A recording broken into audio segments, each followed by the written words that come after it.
Hi friends, welcome to Princy smarty channel. Welcome to another video అండి. నా పేరు Sirisha.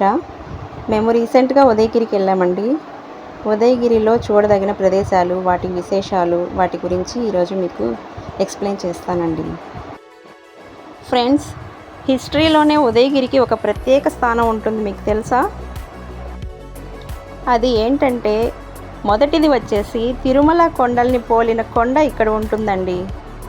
Next, ఈ ఉదయగిరిని ఎంతమంది రాజులు పరిపాలించారంటే లిస్టు చెప్తాను చూడండి.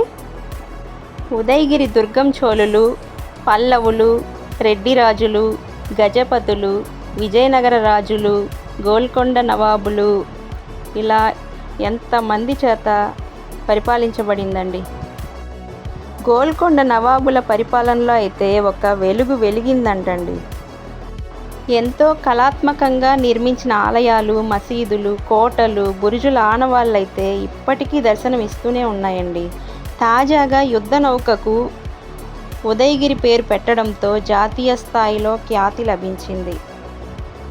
క్రీస్తు శకం 10 నుంచి 19వ శతాబ్దం వరకు ఇక్కడ ఎంతోమంది రాజుల పాలన సాగింది. ఇందులో విజయనగర సామ్రాజ్యాధిపతి శ్రీకృష్ణదేవరాయల కాలంలో ఉదయగిరి దుర్గానికి అంటే కోట అండి.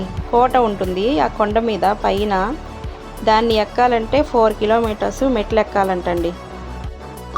ఆ కోటకు శ్రీకృష్ణదేవరాయల కాలం చాలా పేరొచ్చింది. ఇప్పుడు మీరు చూస్తున్నారు కదా ఫ్రెండ్స్, అది వచ్చేసి రంగనాయకుల స్వామి టెంపుల్ అనమాట. ఇది బాగా పాతదైపోయింది.